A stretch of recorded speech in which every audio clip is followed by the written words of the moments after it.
నమ్మి ఉన్నాను యేసయ్యా, అద్భుతం చేయుమయా నా జీవితంలో. నేనే నమ్మి ఉన్నాను యేసయ్యా. ఎప్పుడైనా ఆడపిల్ల ఆడకూడదు. ఆడపిల్ల కన్నీళ్లు గారిస్తే మనకు ఉసురు తగిలింది.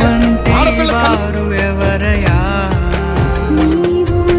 నిన్నే నమ్ముకున్నాను, నీ వంటి వారు లేరయ్యా. ఒక భార్య వివాహం కాకమునుపు 25 సంవత్సరాలు ఒక తండ్రి ఇంటిలో పెరిగింది. ఎంత మంచి